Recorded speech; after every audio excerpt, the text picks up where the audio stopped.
एक कमरे में एक लड़की दुल्हन के जोड़े में बैठी थी। नीचे उसकी बारात आने वाली थी। इस समय उसके पास कोई नहीं था। वो लड़की बहुत ही खूबसूरत थी। दूध सी गोरी, हेजल आईज, गुलाबी होठ, काले बाल जो कमर तक आते थे, और होठ के ऊपर एक तिल जो नजर के टीके की तरह काम करता था। उस पर उसका वो दुल्हन का श्रृंगार उसकी खूबसूरती में जैसे चांदनी रात में हीरे जैसी हो गई थी। लेकिन कुछ कमी थी उसके चेहरे पर। वो थी खुशी की, जो शायद नहीं थी। यह हमारी हीरोइन ईशानी, ईशानी कपूर, कपूर परिवार की इकलौती बेटी, जिसकी शादी उसके ही पसंद के लड़के से हो रही थी। जो लड़की कल तक अपनी शादी की खुशी से फूले नहीं समा रही थी, वो आज इतनी ज़्यादा दुखी थी अपनी शादी से। क्यों? तभी उसके कमरे का दरवाज़ा खुलता है और एक लड़की अंदर आती है। वो आते ही ईशानी के सामने खड़ी होकर हो जाती है। ईशानी उसे देखकर उसके गले लग जाती है और बोलती है, निशा, मुझे कुछ समझ नहीं आ रहा है कि मैं क्या करूं। मुझे तो अभी भी यकीन नहीं हो रहा है कि वो सब सच था। आखिर मेरे साथ ही क्यों हुआ ऐसा? निशा, जो कि ईशानी की बेस्ट फ्रेंड है, वो बोलती है, निशा, मैंने तुझे पहले ही कहा था कि राहुल सही लड़का नहीं है, लेकिन तुझे उसके आगे कुछ और दिखाई नहीं देता था। उस समय मेरी बात सुन लेती तो आज ये नहीं होता। ईशानी बोलती है, निशा, मुझे कुछ समझ में नहीं आ रहा है। ये शादी कैसे रोकूं? नीचे सभी आ गए हैं। अगर ये शादी नहीं हुई तो पापा की कितनी इंसल्ट होगी। निशा बोलती है, लेकिन तू करेगी क्या? ईशानी बोलती है, मुझे भी समझ में नहीं आ रहा है। वो आगे कुछ कहती तभी उनके कानों में नीता जी की आवाज़ आती है। नीता कपूर, ईशानी की माँ। नीता जी बोली, चल ईशानी बेटा, पंडित जी तुझे नीचे बुला रहे हैं। ईशानी ना चाहते हुए भी उनके साथ जाना पड़ता है। ईशानी के जाने के बाद निशा ईशानी के कमरे में बने एक छोटे से मंदिर में जाती है, जहाँ पर एक लड्डू गोपाल की मूर्ति थी। वहाँ जाकर निशा बोलती है, हे लड्डू गोपाल, मेरी दोस्त तो आपको कितना मानती है। बचपन से वो आपको इतना पूछती आई है। जहाँ आज के ज़माने में लड़कियाँ मॉडल होती हैं, वहीं ईशानी इतने बड़े परिवार की इकलौती बेटी होने के बाद भी इतनी डाउन टू अर्थ है। वो किसी के साथ भी कभी भी बुरा नहीं करती है। तो आप उसके साथ ऐसा कैसे कर सकते हैं? प्लीज़ लड्डू गोपाल जी, उसकी ये शादी कैसे भी करके रोक दीजिए। वो राहुल उसकी ज़िंदगी बर्बाद कर देगा, बचा लीजिए। ये बोलकर वो वहीं बैठकर रोने लगी। इधर ईशानी को जब नीचे लाया जाता है तो उसकी नज़र अपने दूल्हे राहुल पर पड़ती है और उसके साथ खड़ी एक लड़की पर पड़ती है। दोनों के चेहरे पर एक कुटिल मुस्कान थी। वो लड़की राहुल की दोस्त सान्या थी। ईशानी को लेकर राहुल के साथ मंडप में बिठाया जाता है। पंडित जी मंत्र पढ़ना स्टार्ट करते हैं। ईशानी जलती हुई अग्नि को देखती रहती है। उसके सामने कल रात के कुछ दृश्य आने लगते हैं। फ्लैशबैक। ईशानी आज बहुत खुश थी, इतनी कि उसे नींद ही नहीं आ रही थी। हो भी क्यों ना, कल वो राहुल की हो जाएगी, जिससे वो प्यार करती है। वो अपने बेड पर करवट बदल रही थी कि तभी उसके फ़ोन पर एक कॉल आता है। वो उठाती है तो सामने से एक आदमी बोलता है, बहुत खुश हो ना, कल तुम्हारी शादी है, तो एक बार अपने होने वाले पति का असली चेहरा तो देख लो। ये बोल वो फ़ोन कट जाता है और तभी एक मैसेज आता है जिसमें लिखा था, तुम्हारा राहुल होटल नाइट मून में रूम नंबर 401 में है, जाकर देख लो। ये मैसेज देखकर ईशानी जल्दी से बाहर निकल जाती है।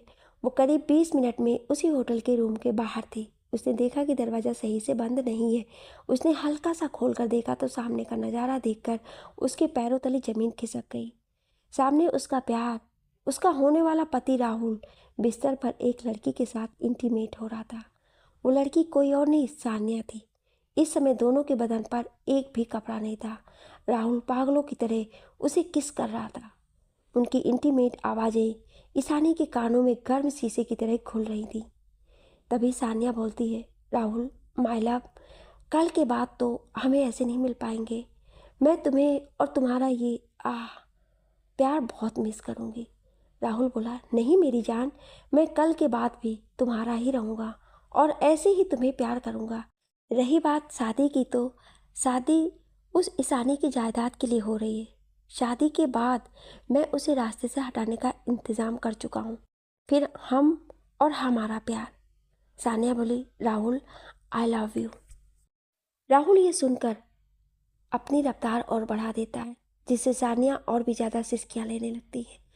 उनकी वो इंटीमेट बातें और आवाज़ें जब ईशानी से बर्दाश्त नहीं होती है तो वो वहाँ से चली जाती है। वो रास्ते में रोते हुए अपने घर चली जाती है। अपने कमरे में पहुंचकर ईशानी वहीं फर्श पर बैठकर रोने लगती है और वहीं सो जाती है। तभी एक बंदूक चलने की आवाज़ आती है तो ईशानी अपने ख्यालों से बाहर आती है। जब वो सामने देखती है तो बहुत से बॉडीगार्ड जिन्होंने एक जैसी यूनिफॉर्म पहने थे वो आगे आते हैं।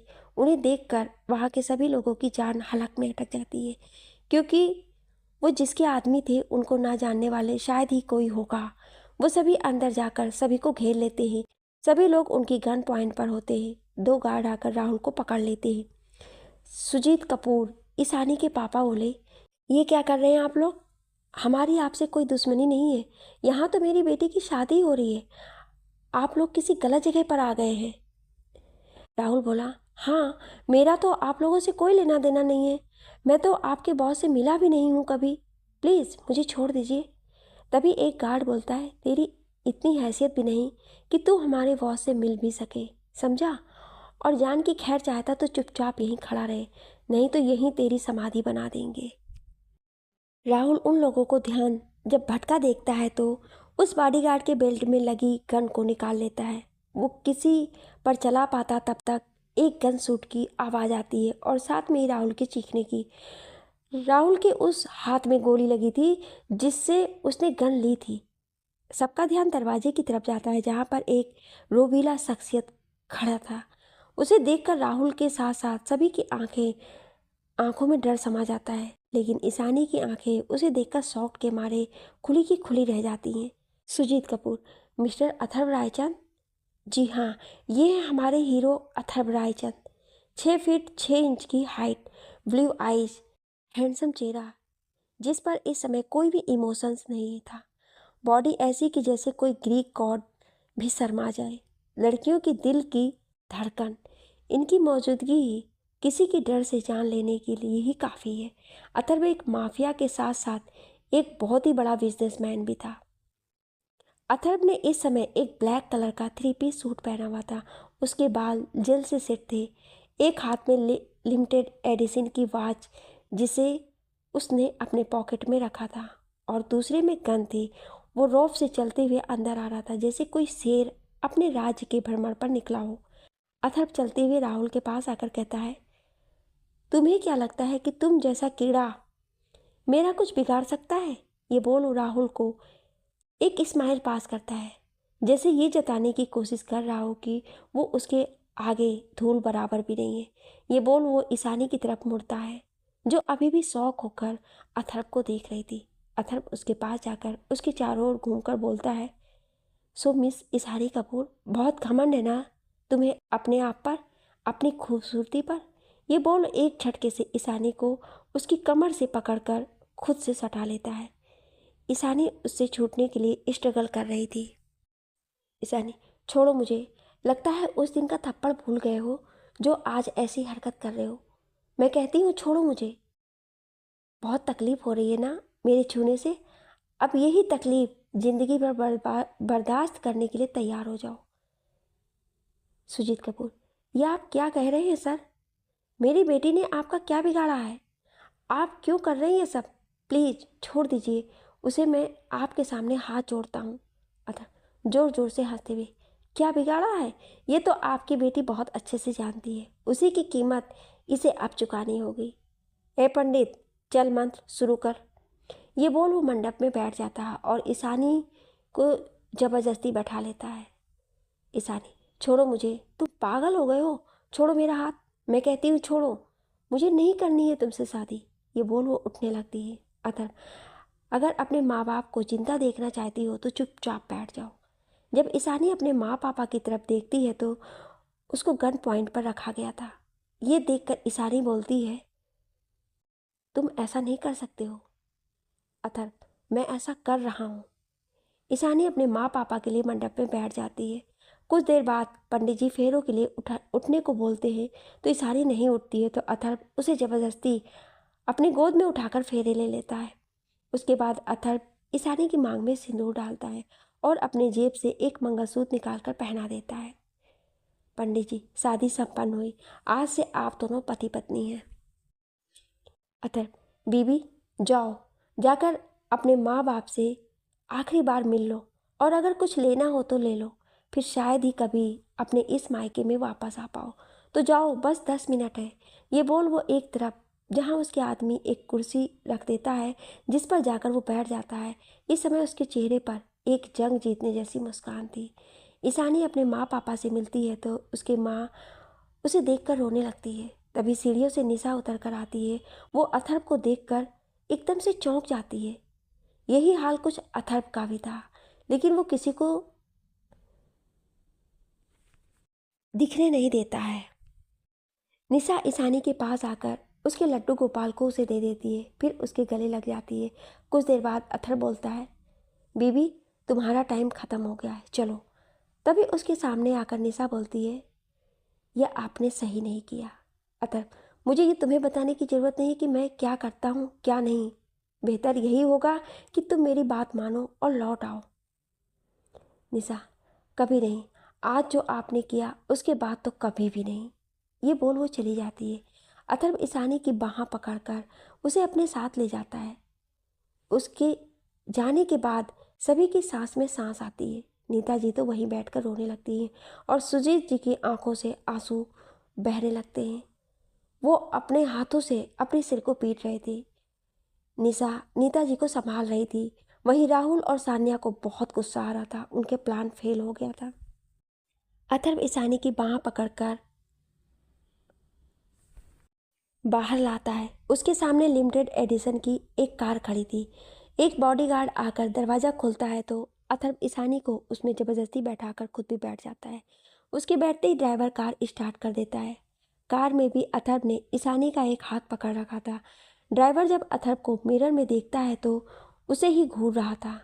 ये देखकर ड्राइवर डर जाता है और जल्दी से पार्टीशन ऑन कर देता है। उसके बाद अथर्व ईशानी की तरफ देखता है तो जो आंसू और गुस्से में उसे ही देख रही थी। अथर्व उसे देखकर बोलता है, ये क्या है बीबी, तुम्हारी आंखों में आंसू? ये अच्छी बात नहीं है। तुम्हें तो खुश होना चाहिए कि तुम उस धोखेबाज राहुल से शादी करने से बच गई, और तुम हो कि ये आंसू अपनी एक उंगली पर उसके आंसू को लेकर बहा रही हो। ये सही नहीं है। ईशानी, तुम समझते क्या हो अपने आप को? तुम्हें क्या लगता है इस तरह से ज़बरदस्ती शादी करके तुम मुझे पालोगे? मैं इस शादी को नहीं मानती। अथर्व घमंड के साथ बोलता है, तुम्हारे मानने से क्या होता है बेबी? शादी तो हो गई और सबके सामने हुई है, और रही बात मैंने की तो वो तो तुम्हें मानना ही होगा, आज नहीं तो कल। और जहाँ तक बात है तुम्हें पाने की, वो जब चाहूँ तब पा सकता हूँ, चाहो तो ट्रेलर दे सकता हूँ। ईशानी, क्या मतलब है तुम्हारा? अभी ईशानी ने ये बोला ही था कि अथर्व ने उसे खींचकर अपने लैप पर बिठा लिया और उसे फोर्सफुली किस करने लगा। ईशानी बहुत कोशिश कर रही थी खुद को छुड़ाने की, लेकिन उसकी सारी कोशिशें नाकामयाब हो रही थी। लगभग आधे घंटे के बाद अथर्व ईशानी को छोड़ता है। ईशानी छूटते ही जोर जोर से सांस ले रही थी। उसके होंठ सूज गए थे और किनारे से खून भी निकल रहा था। ईशानी की जोर जोर से सांस लेने की वजह से उसका सीना बार बार ऊपर नीचे हो रहा था, जो कि अथर्व के चेस्ट से टकरा रहा था। उसका ध्यान जब ईशानी के साइन पर जाता है तो वो देखता है जब उस जबरदस्ती किस करने से ईशानी का दुपट्टा उसके कंधे से गिर जाता है। उसकी नज़र उसके क्लीवेज पर ही अटक जाती है। जब ईशानी का ध्यान जाता है तो वो देखती है कि अथर्व कितने बेशर्म तरीके से उसे देख रहा है। ये देखते ही खुद को अथर्व की पकड़ से छुड़ाकर सीट पर बैठ जाती है और अपना दुपट्टा ठीक करने लगती है। ईशानी गुस्से से, तुम जाहिल इंसान, तुम्हारी हिम्मत कैसी हुई मुझे किस करने की? अथर्व बेशर्मी से, अरे तुम्हें तो खुश होना चाहिए कि तुम्हारी पहली किस इतनी ज़्यादा रोमांटिक थी, और वो भी तुम्हारे पति के साथ। ईशानी, तुम बेशर्म इंसान, मैं तुम्हें छोड़ूंगी नहीं। एक मिनट रुक कर, तुम्हें कैसे पता चला कि ये मेरी पहली किस थी? अथर्व, मुझे तुम्हारे बारे में सब पता है बेबी। एक बॉयफ्रेंड होने के बाद भी वो तुम्हें आज तक एक बेबी किस भी नहीं कर पाया है, और तुम चाहती भी यही थी कि तुम्हारी पहली किस शादी के बाद तुम्हारे पति की हो, तो इसमें गुस्सा होने वाली क्या बात है? वैसे मैं तुम्हारे उस बॉयफ्रेंड का नाम था, क्या नाम था उसका? हाँ, राहुल। उसकी तरह तुम्हें चीट नहीं करूँगा। ईशानी को समझ ही नहीं आ रहा था कि अथर्व को उसके बारे में इतना सब कैसे पता है। तभी कार रुकती है और ड्राइवर बोलता है, सर हम पहुंच गए हैं। अथर्व पहले खुद उतरता है और ईशानी को उतरने को बोलता है। ईशानी मना कर देती है तो अथर्व उसे अपने गोद में उठा लेता है। ईशानी उसकी गोद से उतरने के लिए कसमसाने लगती है तो अथर्व बोलता है, अगर तुम चाहती हो कि मैं तुम्हें यहाँ सबके सामने किस ना करूँ तो चुपचाप रहो, समझी। ईशानी फिर हिलना डुलना बंद कर देती है। ये देखकर अथर्व के फेस पर एक छोटी सी स्माइल आ जाती है जिसे वो तुरंत छुपा भी लेता है। ईशानी की नज़र जब सामने जाती है तो वो देखती है एक बहुत ही शानदार हवेली। उसे हवेली ना कहकर पैलेस कहना चाहिए, जो कि एक रॉयल थीम में था। अथर्व जब अंदर जाता है तो उसके सामने लगभग 20 से 22 सर्वेंट खड़े थे। अथर्व एक सर्वेंट जो कि लगभग 40 की होगी उसे बुलाता है और बोलता है, मारिया आंटी। ईशानी, अथर्व, रायचंद, ये आप सबकी मालकिन है। इन्हें इज्जत के साथ कमरे में ले जाएं और इनका पूरा ध्यान आपको रखना है। ये बोल वो बाकी के सर्वेंट को देखकर बोलता है, आज के बाद एक भी मेल सर्वेंट यहाँ नज़र नहीं आने चाहिए। ये बोल वो बाहर चला जाता है। मारिया ईशानी को एक रूम में ले जाती है जो कि ग्रे कलर में था। उसका पूरा इंटीरियर बहुत ही एक्सपेंसिव था। ईशानी वहाँ जाकर बोलती है, आप जा सकती हैं, मुझे अकेले रहना है। मारिया बिना कुछ बोले चली जाती है। ईशानी वहीं फर्श पर बैठ जाती है और अपने हाथ में ली हुई लड्डू गोपाल की मूर्ति से बोलती है, कान्हा ये सब क्या हो गया है, मुझे कुछ समझ नहीं आ रहा है। ये बोल वो वहीं बैठी बैठी रोने लगती है। इधर अथर्व अपनी विला से निकलकर अपने कार में बैठ जाता है। वो अपने ड्राइवर से बोलता है, अड्डे पर चलो। कुछ देर बाद उसकी कार एक खंडहर के सामने रुकती है। दिखने में वो जगह खंडहर थी, लेकिन अंदर से वो जगह किसी 5 स्टार होटल से कम नहीं थी। तभी उसके कानों में एक आवाज़ आती है। वो मुड़कर देखता है तो एक जहरीली स्माइल उसके होठों पर आ जाती है। अथर्व के पीछे अखिल खड़ा था। ये अथर्व का दोस्त था जो बचपन से ही उसके साथ था, लेकिन पिछले 4 साल से ये बाहर था देश से और आज ही आया था। अखिल, क्या बात है, तूने शादी कर ली और बताया भी नहीं, और इसमें भाभी के साथ रहने की जगह यहाँ क्या कर रहा है। अथर्व उसके गले लगकर बोलता है, अथर्व तू कब आया और मैं यहाँ क्या कर रहा हूँ, ये तुझे अभी पता चल जाएगा। ये बोल वो अखिल को लेकर एक कमरे में जाता है। वो देखता है तो एक आदमी चेयर से बंधा हुआ है। उसकी उम्र कोई 30 साल के आसपास होगी। अखिल देखता है कि उस आदमी के शरीर पर बहुत ही चोटों के निशान थे, जैसे उसे बहुत टॉर्चर किया गया हो। अखिल, ये कौन है। अथर्व, यही वो वजह है जिससे मैं ईशानी से मिला और आज वो मेरी ज़िंदगी में है। अखिल, तो तुझे इसका शुक्रिया अदा करना चाहिए और तू है कि इसे। अथर्व, अब क्या करें, इसने गलती ही ऐसी कर दी है कि क्या कहूँ। अखिल, लेकिन किया क्या है। अथर्व कुछ कहता तभी उसका फ़ोन बजता है तो देखता है कि मारिया उसे फ़ोन कर रही है। अथर्व, हाँ मारिया, क्या हुआ। मारिया, सर आप कहाँ हैं, यहाँ एक प्रॉब्लम हो गई है, मैडम दरवाज़ा नहीं खोल रही हैं, उन्होंने कुछ भी नहीं खाया है। अथर्व, ये लड़की भी ना, आप एक काम कीजिए, सभी के साथ अपने क्वार्टर में चले जाइए, मैं आ रहा हूँ, मेंशन में कोई भी नहीं होना चाहिए। अखिल, क्या हुआ भाई। अथर्व, कुछ नहीं, मैं वापस जा रहा हूँ। अखिल, मैं भी। वो कुछ बोलता तभी अथर्व बोलता है, अथर्व तुझे नहीं लगता कि तुझे किसी और से भी मिल लेना चाहिए, वरना मुझे नहीं कहना कुछ। अखिल, यार अब पहले उसे मनाना पड़ेगा, मैं बाद में मिलता हूँ। ये बोल वो भी चला जाता है। अथर्व जब अपने मेंशन जाता है तो वहाँ कोई नहीं होता है। वो अपने फ़ोन से अपने पूरे मेंशन को रिमोट कर सकता था। उसने अपने फ़ोन में अपने पूरे मेंशन का रिमोट किया हुआ था।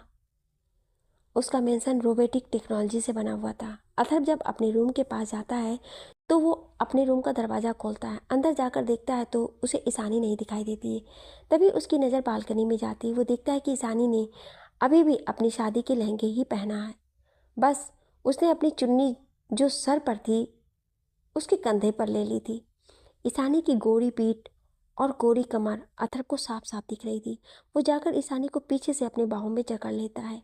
ऐसे ही किसी के पकड़ने से ईशानी सिहर जाती है, लेकिन तभी उसके कानों में अथर्व की आवाज़ आती है, अथर्व क्या बात है बेबी, तुमने अभी तक चेंज नहीं किया, क्या तुम मेरा वेट कर रही थी कि मैं आऊँ तुम्हारी हेल्प करूँ।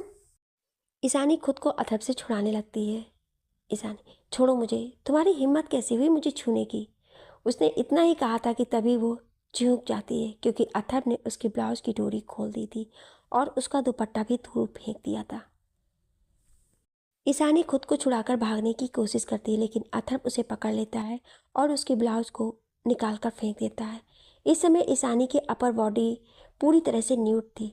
ईशानी ने अपने हाथों से खुद को कवर करने की पूरी कोशिश की थी, लेकिन अथर्व ने उसके हाथों को पकड़कर उसके पेट से लगा दिया और उसके कॉलर बोन पर अपने होंठ रख दिए।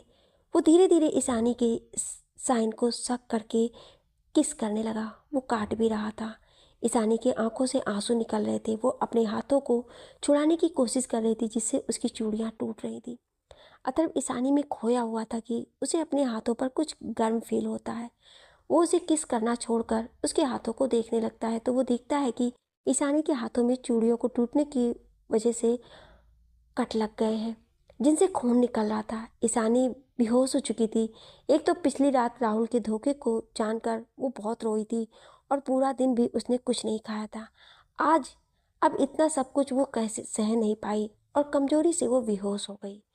अथर्व ने ईशानी को अपनी बाहों में उठाया और बिस्तर पर लिटा देता है। उसने जल्दी से एक ब्लैंकेट ईशानी को ढक दिया, क्योंकि वो जानता था कि वो अब और ईशानी को ऐसे देखेगा तो खुद को कंट्रोल नहीं कर पाएगा। इसलिए उसने पहले अपनी टी शर्ट ईशानी को पहना दी, फिर एक वेट टॉवल से ईशानी के हाथों को साफ करके उसकी सभी चूड़ियों को निकाल कर रख दिया, फिर उसके हाथों पर ड्रेसिंग कर दी। अथर्व ने ईशानी को देखा, जो अब बेहोश थी। उसने कॉल करके मारिया आंटी से सूप मंगाया, ईशानी को लिप टू लिप सूप पिला दिया, मेडिसिन भी, और उसे अपनी बाहों में भरकर सो गया। दूसरी ओर अखिल एक घर में भागे जा रहा था। उसके पीछे एक लड़की थी जो उसे मारे जा रही थी, जो भी उसके हाथों में आता है। लड़की, तुम अपने आप को समझते क्या हो? हैं? बिना बताए चले गए और आज आकर बोलते हो कि तुम मुझसे प्यार करते हो। तुम्हारी तो मैं। अखिल फुर्ती दिखाते हुए उस लड़की को पकड़ लेता है और अपने कंधे पर उठाकर एक रूम में जाकर उस लड़की को बेड पर गिराकर उसके ऊपर आ जाता है। अखिल, निशा प्लीज, इतना गुस्सा होना अच्छी बात नहीं है। अखिल, निशा प्लीज, इतना गुस्सा होना अच्छी बात नहीं है यार। मैं इतने टाइम बाद आया हूँ और तुम मुझे प्यार करने की जगह ऐसे लड़ रही हो। ये बोलो उसके होठों पर अपने होठ रखकर किस करने लगता है। पहले निशा उसका विरोध करती है, फिर वो भी इन्वॉल्व हो जाती है। कुछ ही देर में उनके कपड़े पूरे रूम में पड़े होते हैं और अखिल और निशा सिर्फ एक चादर में बिस्तर पर एक दूसरे में खोए हुए थे। पूरे रूम में उनकी सिसकियां गूंज रही थी। लगभग 2 घंटे बाद दोनों ऐसे ही एक दूसरे की बाहों में होते हैं। निशा अखिल के साइन से लगे बोलती है, अब तुम दोबारा ऐसे कहीं गए तो पक्का मैं तुम्हें कभी नहीं मिलूंगी। मैं खुद को ख़त्म कर लूँगी। इतना सुनते ही अखिल को गुस्सा आ जाता है और निशा को फिर अपने नीचे एक झटके से कर देता है और बोलता है, अखिल, मैंने अभी कुछ देर पहले ही कहा था कि यह आखिरी बार है। अब मैं तुम्हें छोड़कर नहीं जाऊंगा, लेकिन तुमने खुद को नुकसान पहुंचाने की बात बोलकर अच्छा नहीं किया। इसकी तो पनिशमेंट मिलेगी। ये बोल वो फिर से निशा को किस करने लगता है, लेकिन इस बार उसके प्यार में सॉफ्टनेस नहीं थी। वो बहुत एग्रेसिव था, जैसे उसे सज़ा दे रहा हो। एक बार फिर निशा की सिसकियाँ चालू हो जाती हैं, जो कुछ ही देर में बहुत ज़्यादा हो जाती है। अब निशा को अपने कहे पर पछतावा हो रहा था। ये सिलसिला बहुत देर तक चलता है। अगली सुबह जब निशा की नींद खुलती है तो वो देखती है कि अखिल अपने एक हाथ के सहारे अपना सर लगाकर उसे एकटक देखे जा रहा था। निशा उसके ऐसे देखने से शर्मा जाती है। अखिल निशा के कानों के करीब आकर बोलता है, क्या हुआ जान, इतना क्यों शर्मा रही हो? जैसे ये सब पहली बार हुआ है। शायद तुम भूल रही हो, ये कोई पहली बार नहीं था। हमने ऐसे ही बहुत से पल साथ में बिताए हैं। निशा, तुम अब पहले से भी ज़्यादा बेशर्म हो गए हो। अखिल, अरे अब अपनी ही बीवी से बंदा शर्माएगा तो प्यार कैसे करेगा? अखिल और निशा ने तभी शादी कर ली थी जब दोनों कॉलेज में साथ पढ़ते थे। तब एक बार निशा और अखिल में लड़ाई हो गई थी, जिसमें अखिल ने निशा को मनाने के लिए कहा था कि वो जो कहेगी वो करेगा। तो निशा ने ये कहा था कि उसे आज ही शादी करनी है। तो अखिल ने उसे बीच क्लास से उठा कर ले गया था और मंदिर में शादी कर ली थी। ये बात सिर्फ निशा ने ईशानी को बताई थी, लेकिन अखिल ने अपने दोस्त अथर्व को भी ये बात बताई थी। निशा, अब उठो भी, सुबह हो गई है और मुझे तुम्हें एक ज़रूरी बात बतानी है। अखिल, यही कि अथर्व ने तुम्हारी बेस्ट फ्रेंड ईशानी से शादी कर ली है। निशा, तुम्हें ये बात पता है? अखिल, तुम तो जानती ही हो कि मुझसे कुछ नहीं छिपता है। निशा, लेकिन उन्होंने ये ठीक नहीं किया। अखिल, निशा तुम ऐसा क्यों कह रही हो? वो तुम्हारा भाई है जो तुमसे बहुत प्यार करता है। निशा, वो मेरे कोई नहीं है। अखिल, निशा पुरानी बातें भूल जाओ। निशा झल्ला उठती है। निशा, क्या क्या भूल जाऊं? क्या भूल जाऊं?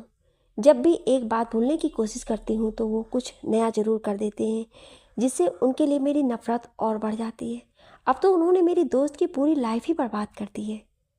अखिल निशा को शांत करवाता है, उसे नहाने को बोलकर किचन में चला जाता है निशा के लिए कुछ बनाने। इधर जब ईशानी की नींद खुलती है तो वो खुद को बेड पर पाती है। वो उठने की कोशिश करती है तो उठ नहीं पाती है।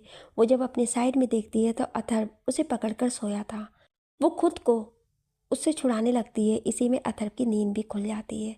अथर्व, गुड मॉर्निंग बीबी। क्या हुआ, सुबह सुबह ही कसरत करना शुरू कर दिया? लगता है कमजोरी दूर हो गई है। ईशानी, छोड़ो मुझे।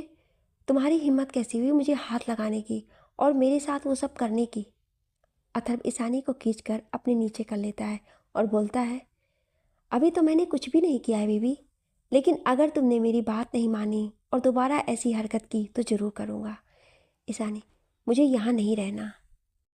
अतर, तुम्हारी शादी हो चुकी है तो अब तुम्हें यहीं रहना होगा। और एक बात ध्यान से सुन लो, अगर मेरी बात नहीं मानी तो मुझे तुम्हारे माँ बाप को मारने में एक पल भी नहीं लगेगा।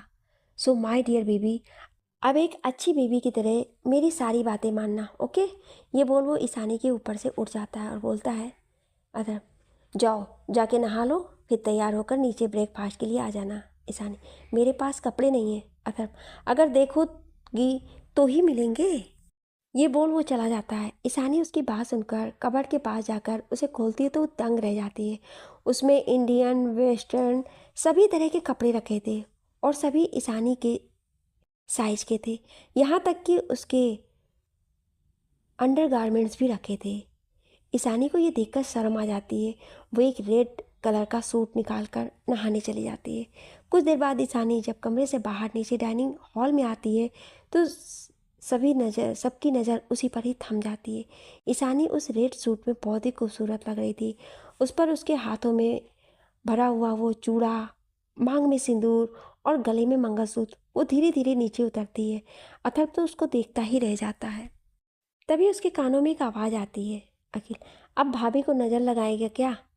उसके साथ ही निशा भी खड़ी थी, जिसके पास उसका बैग भी था। निशा और अखिल को देखकर अथर्व जितना खुश था, ईशानी उतनी ही शौक थी।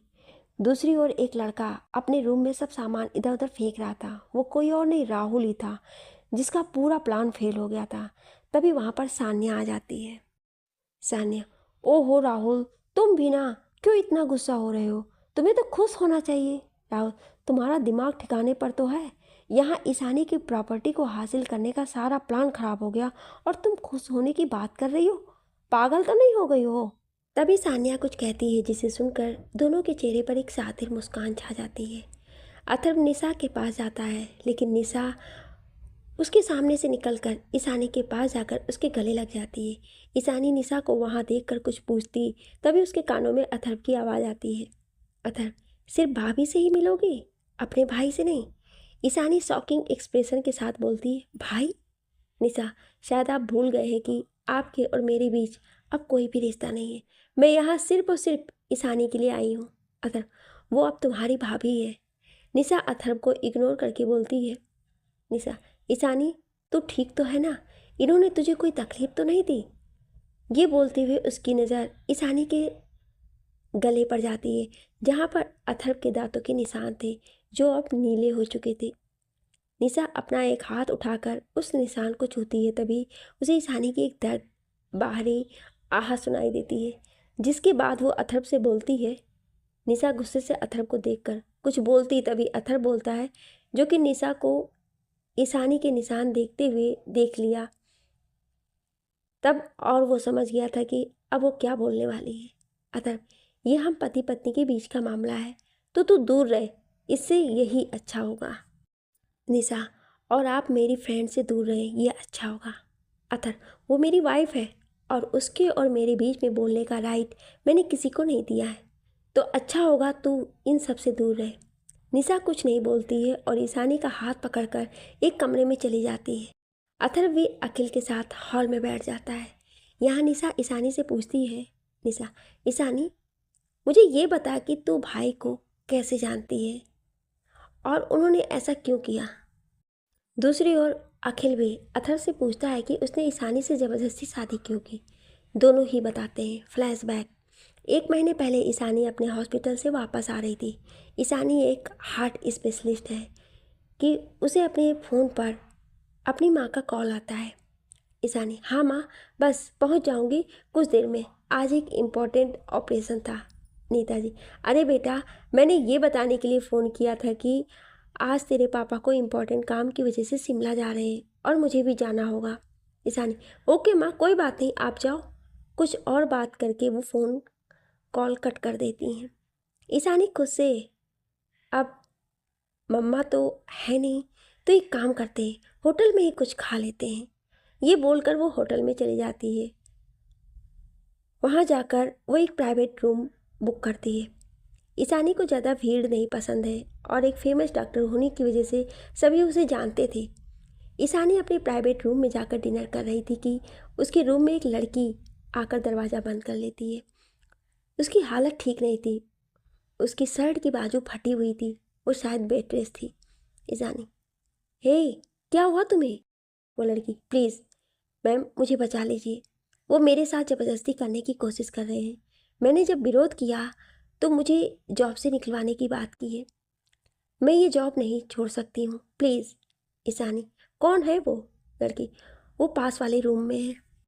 ईशानी उस लड़की का हाथ पकड़कर उस रूम में ले जाती है, लेकिन वो गलती से लेफ़्ट की जगह राइट वाले रूम में चली जाती है। जब ईशानी रूम में जाती है तो दरवाज़ा लॉक नहीं था। वो गुस्से से अंदर चली आती है। वो देखती है एक आदमी जिसकी उम्र यही कोई 30 के आसपास होगी, वो अपने एक हाथ में ड्रिंक की गिलास लिए बैठा था। ईशानी ने ना तो आओ देखा ना ताओ और जाकर उसकी कॉलर पकड़कर उठाकर उसके गालों पर एक जोरदार थप्पड़ लगा दिया।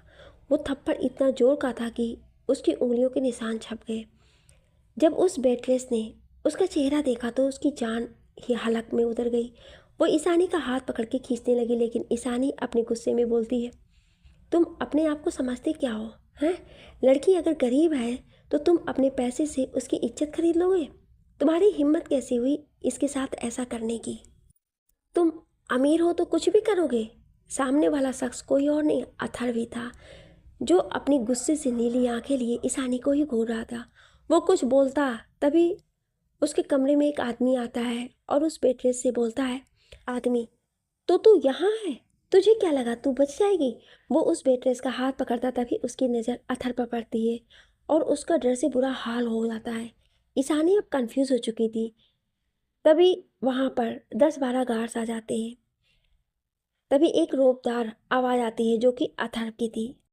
अथर्व, इस आदमी को ले जाओ और मेरे आने तक इसकी अच्छे से खातिरदारी करना।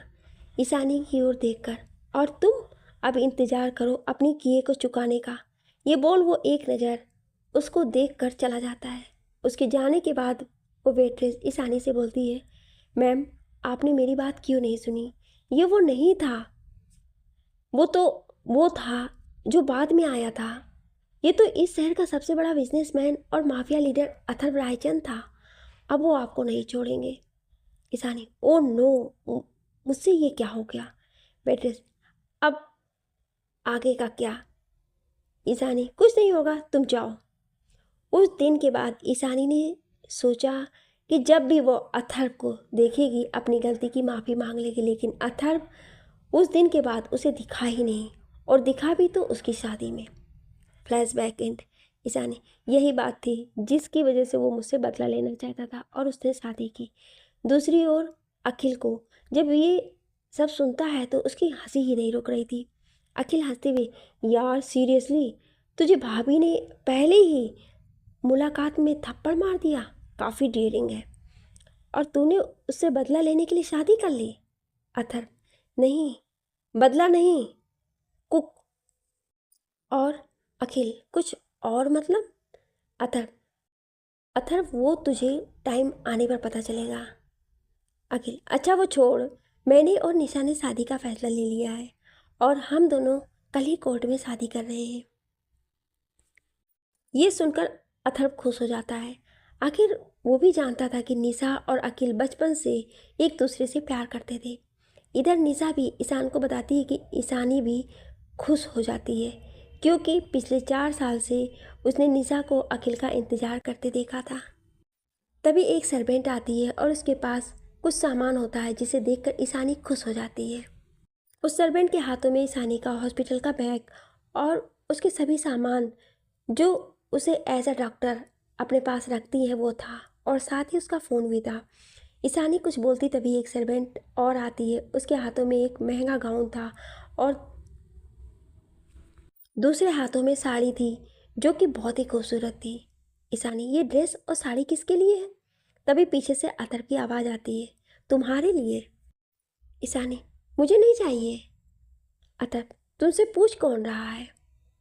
फिर वो बोलता है, तुम 2 दिन बाद से अपने हॉस्पिटल ज्वाइन कर सकती हो और ये ड्रेस आज शाम के लिए है क्योंकि आज शाम को एक पार्टी है जो हमारी शादी की खुशी में है। मैं चाहता हूँ कि तुम ये ड्रेस पहनो। सर्वेंट से, तुम ये साड़ी ले जाओ। ईशानी, नहीं, ये साड़ी मुझे दो। अथर, क्यों? ईशानी, क्योंकि मैं यही साड़ी पहनूंगी। ये बोल वो साड़ी ले लेती है और अपने रूम में चली जाती है। निशा भी उसी के पीछे जाती है। यहाँ अथर्व एक डेविल स्माइल कर रहा था। शाम का वक्त, पार्टी हॉल। आज की पार्टी में शहर के बड़े से बड़े बिजनेसमैन, नेता, मीडिया और कई सारे सेलिब्रिटी भी आए थे। आखिर अथर्व रायचंद का सिक्का जो पूरी जगह चलता है, सभी देखना चाहते थे कि आखिर वो कौन है जिसने अथर्व रायचंद को पा लिया है। वहीं निशा भी आती है। सभी अखिल और निशा को ही देख रहे थे क्योंकि दोनों लग ही इतने अच्छे रहे थे। कुछ लड़कों की नज़र तो निशा से हट ही नहीं रही थी, लेकिन वो अफसोस के सिवा और कुछ नहीं कर सकते थे। तभी एक और स्पॉटलाइट पड़ती है जहाँ अथर्व और ईशानी खड़े थे। वो दोनों को देखकर सभी मीडिया पर्सन उनकी फ़ोटो क्लिक करने लगते हैं। जहाँ अथर्व ने एक हैंडमेड सूट पहन रखा था जिसकी शर्ट रेड थी और सूट ब्लैक था। वहीं ईशानी ने रेड साड़ी पहन रखी थी जिसमें वो भला की खूबसूरत लग रही थी। उसके बाल खुले थे। उनके आते ही सभी उन्हें बधाई देना स्टार्ट कर देते हैं। आज ईशानी और अथर्व ऐसे लग रहे थे जैसे दोनों एक साथ कितने खुश थे। ईशानी भी सभी से खुशी से मिल रही थी। अब खुश क्यों थी ये बात तो बाद में पता चलेगी। कुछ मीडिया पर्सन ने अथर्व और ईशानी से उनकी शादी के बारे में कुछ सवाल किए। फिर पार्टी शुरू हुई। तभी एक और तरफ से अखिल ने माइक लेकर कहा, वेलकम लेडीज़ एंड जेंटलमैन, आप सभी को मैं जिगरी दोस्त की शादी की खुशी में शामिल होने के लिए बहुत बहुत शुक्रिया।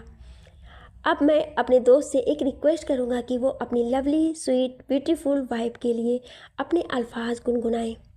उनके ऐसा करते ही सभी हुटिंग करने लगे। अथर्व तो अखिल को बस घूरे जा रहा था। अथर्व धीरे से, यह सब क्या है? अखिल, क्या है? मैं तो ये बताना चाहता हूँ कि तुझ कुछ गाए भाभी के लिए, और मुझे भी तेरी आवाज़ सुने बहुत साल हो गए हैं। अथर्व, लगता है तेरी जीने की इच्छा ख़त्म हो गई है। अखिल, इज्जत से बात कर। अब मैं तेरा सिर्फ दोस्त और असिस्टेंट नहीं बल्कि जीजा भी बनने वाला हूँ, तो थोड़ी इज्जत दे।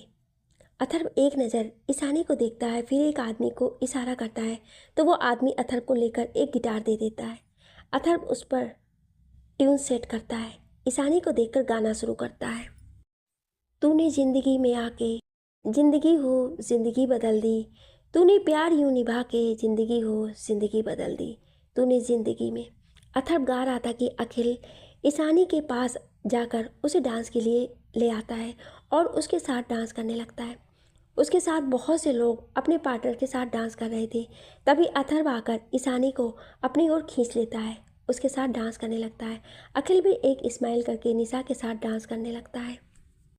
अथर्व ईशानी के साथ डांस करते हुए आगे गाता है, अब गंवारा नहीं कोई और भी हो जो मेरी तरह यूँ तुम पे मरे, छूना तो दूर है अब ना मंजूर है कोई मेरे सिवा तेरा जिक्र भी करे, तूने फासले मिटा के ज़िंदगी हो ज़िंदगी बदल दी। ईशानी अथर्व के पास से हटकर कुछ लोगों के पास चली जाती है जो कि उसके साथ के डॉक्टर थे। उनमें सभी ईशानी के लुक की तारीफ कर रहे थे, जो शायद अथर्व को पसंद नहीं आती है। तेरी तारीफ अगर आईना भी करे तोड़ दूँ मैं उसे, दिल मेरा कहे। तू है मेरा जुनून, मेरे दिल का सुकून, मैं दीवाना हूँ तेरा, कोई कुछ भी कहे।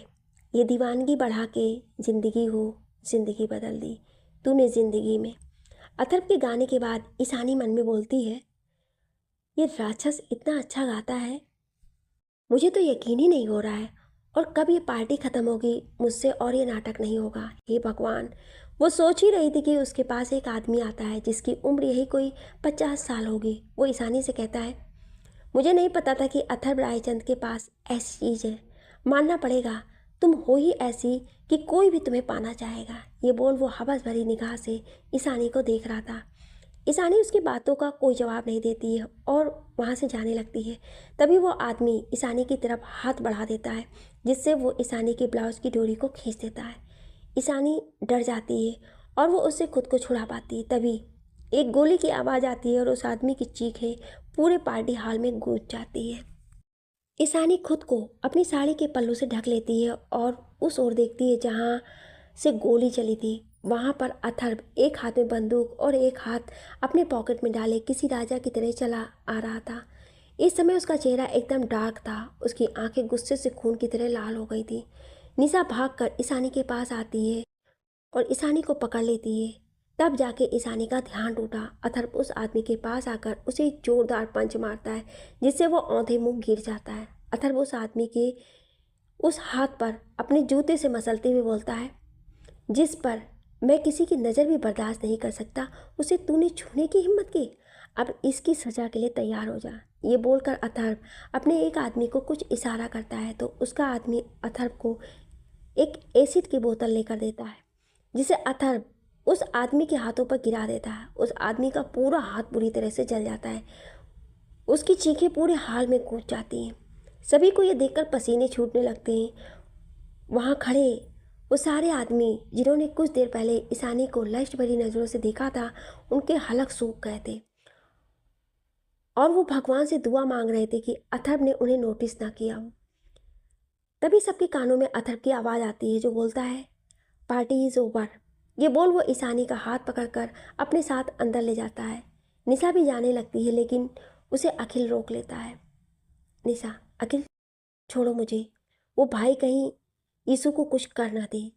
अखिल शांत हो जाओ, वो ईशानी भाभी को कुछ नहीं करेगा, मेरा यकीन करो। निशा शांत हो जाती है। अखिल उसे उसके रूम में छोड़ देता है। इधर अथर्व ईशानी को ज़बरदस्ती अपने साथ रूम में लेकर बाथरूम में ले जाता है और उसके ऊपर ठंडे पानी का शावर ऑन कर देता है। एकदम से ठंडा पानी पड़ने से ईशानी डर जाती है। उसे बहुत ठंड लग रही थी। पानी बिल्कुल बर्फ़ की तरह था, जिससे ईशानी कांप रही थी। उसकी पूरे बॉडी में दर्द होने लगा। वो खुद को छुड़ाने की कोशिश कर रही थी, लेकिन अथर्व को कुछ सुनाई नहीं दे रहा था। उसे बस सभी का ईशानी को लश्ट भरी नज़रों से देखना दिख रहा था। तभी उसे कुछ एहसास होता है। वो देखता है कि ईशानी बेहोश होने वाली है, तो वो शावर को बंद करके हॉट वाटर ऑन कर देता है, जिससे ईशानी को कुछ राहत मिलती है। अथर्व ईशानी को बाथरूम में छोड़कर बाहर चला जाता है। ईशानी की आंखों से लगातार आंसू बह रहे थे। उसे याद आ रहा था कि कैसे अथर्व ने उसे ब्लैकमेल किया था अपने साथ पार्टी में अच्छे से पेश आने के लिए। फ्लैशबैक। ईशानी अपने रूम में बैठी थी, तभी अथर्व आता है और बोलता है, अथर्व, आज शाम को तुम्हें मेरी लवली वाइफ की तरह प्रिंटेड करना होगा, जैसे हम दोनों एक दूसरे से बहुत प्यार करते हैं। ईशानी, और तुम्हें क्यों लगता है कि मैं तुम्हारी ये बकवास मानूंगी? अथर्व, मानना तो तुम्हें पड़ेगा, नहीं तो। ये बोलकर वो एक वीडियो उसके सामने ऑन कर देता है, जिससे उसके पापा और माँ दिख रहे थे, जिन पर कुछ स्नाइपर पॉइंट किए हुए थे। जिसे देखकर ईशानी बोलती है, मैं करूँगी जो तुम चाहते हो, मैं करूँगी, लेकिन प्लीज़ उन्हें कुछ मत करना। अथर्व, तो जो मैंने कहा है वैसे ही करना। किसी को भी नहीं लगना चाहिए कि तुम इस शादी से खुश नहीं हो। ये बोल वो ईशानी को कमर से पकड़कर उसके होठों पर किस करने लगता है। ईशानी की आंखों से आंसू गिर रहे थे, जो उसके चेहरे को भिगो रहे थे। कुछ देर बाद अथर्व ईशानी को छोड़ के चला जाता है। ईशानी वहीं बैठकर रोने लगती है। Flashback and. ईशानी कुछ देर बाद बाहर आती है। इस समय उसने एक टी शर्ट और नीचे पजामा डाला हुआ था। अथर्व अपने नाइट वेयर में सोफे पर बैठे ड्रिंक कर रहा था। ईशानी आकर बेड पर बैठ जाती है और सोने लगती है। तभी उसे एहसास होता है कि किसी ने उसे कमर से पकड़कर खुद से सटा लिया हो। ईशानी को एहसास हो जाता है कि ये अथर्व ही है। अथर्व ने अपनी शर्ट उतार दी थी। उस शर्टलेस सोने की आदत थी। ईशानी खुद को छुड़ाने की कोशिश करती है, लेकिन अथर्व उसे पकड़कर अपने नीचे कर देता है और उसे ज़बरदस्ती किस करने लगता है। वो किस कम कर रहा था, काट ज़्यादा रहा था। ईशानी को बहुत दर्द हो रहा था। वो खुद को छुड़ाने की कोशिश कर रही थी, लेकिन नाकामयाब थी। जब अथर्व को लगता है कि ईशानी सांस नहीं ले पा रही है, तब वो उसके होठों को रिलीज़ करता है और उसके गले पर अपने होठ चलाने लगता है। कुछ देर में वो ईशानी की शर्ट और ऊपर गारमेंट्स को भी उतार कर फेंक देता है और उसके साइन पर अपने होठ चलाने लगता है। ईशानी कसमसा रही थी और छूटने की कोशिश कर रही थी, लेकिन सब बेकार था। अथर्व इसके आगे न बढ़कर ईशानी को अपनी बाहों में लेकर लेट जाता है। अथर्व, अगर तुम चाहती हो कि मैं इससे आगे तुम्हारी मर्जी के बिना ना जाऊं, तो आगे से कुछ भी ऐसा नहीं करना कि मुझे गुस्सा आए और हमेशा अपने अपर बॉडी में बिना कुछ पहने ऐसे ही मेरी बाहों में सोना।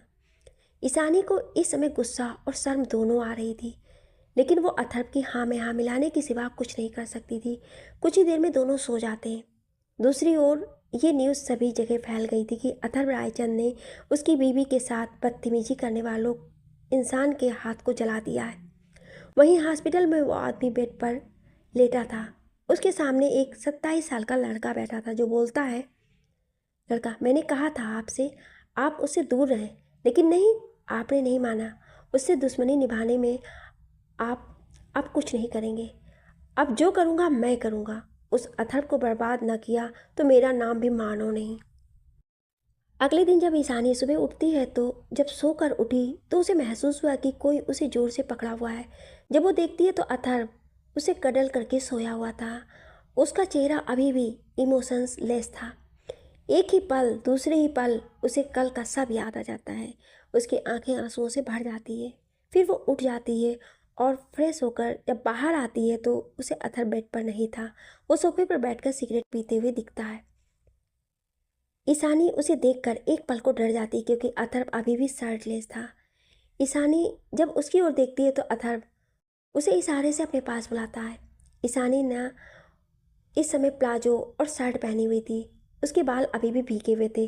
वो डरते हुए उसके पास जाती है और अथर्व अपनी कोल्ड आवाज़ में बोलता है, आज के बाद तुम हॉस्पिटल ज्वाइन करने जा रही हो, लेकिन मेरी बात का ध्यान रखना, तुम्हारा किसी भी दूसरे डॉक्टर के साथ कोई रिलायो नहीं होना चाहिए, चाहे वो दोस्ती का हो या क्लिनिक का।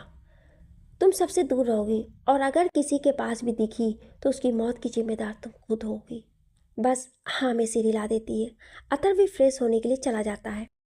ईशानी भी कुछ देर में चेंज करके नीचे चली जाती है और कुछ देर में सभी ब्रेकफास्ट करने आते हैं। अथर्व अपनी हेड चेयर पर बैठा था। उसके एक तरफ अखिल और उसके बगल में निशा बैठी थी। अखिल, भाई, ये भाभी कहाँ रह गई?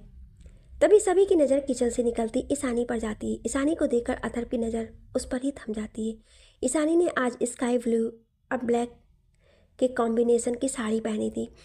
उस पर उसकी चूड़ियाँ, मांग में सिंदूर और मंगलसूत्र। उसने मेकअप ना के बराबर किया था, बस काजल और पिंक लिप बाम लगाया था, लेकिन वो किसी अप्सरा से कम नहीं लग रही थी। तभी फ़ोन की रिंग से अथर्व का ध्यान टूटता है। ईशानी आकर अपनी जगह अथर्व के बगल में बैठ जाती है। आज का सारा नाश्ता ईशानी ने बनाया था। सभी को नाश्ता बहुत पसंद आता है। वाह भाभी, आज तो मज़ा ही आ गया, सच में आपने बहुत ही टेस्टी नाश्ता बनाया है। निशा, हाँ यार ईशु, मैंने भी आज बहुत दिन बाद तेरे हाथों का नाश्ता किया है, सच में बहुत टेस्टी बना है। अथर्व कुछ नहीं कहता, हालांकि उसे भी नाश्ता बहुत पसंद आता है। कुछ देर बाद सभी कोर्ट के लिए निकलते हैं। आज निशा और अखिल शादी करने वाले थे। कोर्ट में सभी फॉर्मेलिटी के साथ दोनों की शादी हो जाती है। उसके बाद अखिल और निशा घर के लिए, अथर्व ऑफिस के लिए और ईशानी हॉस्पिटल के लिए निकल जाती हैं। अथर्व के ऑफिस में अथर्व अपने केबिन में बैठा था। अथर्व के फ्लोर पर जितने भी लोग काम करते थे सभी जेंट्स थे। लेडीज़ उसके ऑफिस के सबसे नीचे वाले फ्लोर पर ही काम करती थी। उनमें से किसी को भी इजाज़त नहीं थी कि वो अथर्व के केबिन वाले फ्लोर पर जा सके। अथर्व अपने केबिन में पहुंचकर अपने असिस्टेंट राहुल को बुलाता है। राहुल उसका सबसे वफादार था। वो उसके लीगल इलीगल सभी कामों को हैंडल करने में असिस्टेड करता था। Rahul, good afternoon sir. अथर बस से हिला देता है। तभी वो देखता है कि राहुल कुछ परेशान सा है, तो अथर पूछता है, क्या हुआ राहुल, कुछ कहना है? राहुल, सर 2 न्यूज़ है। अथर, बोलो। राहुल, सर वो आदमी भाग गया और लिटिल प्रिंसेस ने जिद कर रखी है वापस आने की। उन्होंने टीवी पर आपकी और मैडम की न्यूज़ देख ली है। अथर, उसे ढूंढो। और कैसे भाग गया वो? और जहाँ तक बात है उसकी, उसे जेट भेजकर फुल सिक्योरिटी के साथ बुला लो। राहुल, यस सर बोलकर चला जाता है। हॉस्पिटल में ईशानी अपने पेशेंट चेक कर रही थी। तभी एक नर्स भागती हुई आती है, ईशानी से कहती है, नर्स मैडम एक नया पेशेंट आया है, उसकी हालत बहुत ख़राब है। ईशानी जल्दी से जाती है और देखती है एक आदमी जो कि बहुत जख्मी है। वो बेड पर बेहोश पड़ा है, जैसे उसे बहुत बुरी तरह से टॉर्चर किया गया हो। ईशानी कुछ देर बाद जब वहाँ आती है तो पूछती है, पेशेंट का कोई रिलेटिव है क्या? एक लड़का जिसकी उम्र 27 साल होगी वो सामने आता है, लेकिन ईशानी को देखकर वो उसमें ही खो जाता है। ईशानी की आवाज़ देने से वो अपने होश में आता है और बोलता है, शख्स, जी बोलिए डॉक्टर। ईशानी, आप पेशेंट के कौन हैं? शख्स, जी मैं उनका भांजा हूँ, उनका मेरे सिवा कोई नहीं है। ईशानी, ठीक है, देखिए उनकी हालत बहुत ख़राब है, उन्हें बचा तो लिया गया है लेकिन अभी भी बहुत क्रिटिकल कंडीशन में है वो शख्स ईशानी के हाथों को पकड़ लेता है, उससे बोलता है, शख्स अपने नम आँखें लेकर, प्लीज़ डॉक्टर उन्हें बचा लीजिए, मेरा उनके सिवा कोई नहीं है, आप जो कहेंगी मैं वो करूँगा, प्लीज़। ईशानी, देखिए जितना मेरे हाथ में था मैंने किया है, उनको साइन कर हार्ट की जगह पर छोड़ आई है, जिससे उनका हार्ट जख्मी हो गया है, उसे रिकवर होने के चांसेस हैं, लेकिन आप भगवान पर भरोसा रखिए। ये बोल वो अपना हाथ छुड़ाकर चली जाती है। उसके जाने के बाद वो शख्स एक डेविल स्माइल करता है। तभी पिलर के पीछे से एक आदमी उसे डंड का इशारा करता है, फिर वो वहाँ से चला जाता है। यहाँ अथर्व अपने ऑफिस में काम कर रहा था, तभी उसके मोबाइल पर एक मैसेज आता है। जब वो देखता है तो किसी अननोन नंबर से कुछ फ़ोटोज़ भेजी गई थी, जिसे देखकर अथर्व गुस्से से आग बबूला हो जाता है और जल्दी से अपने ऑफिस से निकलकर खुद ही ड्राइव करके ईशानी के हॉस्पिटल पर पहुंच जाता है। यहाँ ईशानी अभी अभी 3 ऑपरेशन करके फ्री हुई थी। वो अपने केबिन में चेयर पर बैठकर आंखें बंद किए हुए रिलैक्स कर रही थी कि तभी उसके केबिन का दरवाज़ा एक जोर की धम की आवाज़ से खुलता है। सामने खड़े शख्स को देखकर ईशानी चौंक जाती है। सामने अथर्व खड़ा था, जो कि बहुत गुस्से में लग रहा था। आखिर क्या करेगा ईशानी के साथ? क्या था उस फोटोज़ में? और कौन है ये लिटिल प्रिंसेस? क्या मकसद था उस शख्स का? क्या होगा आगे जानने के लिए बने रहिए। Thank you.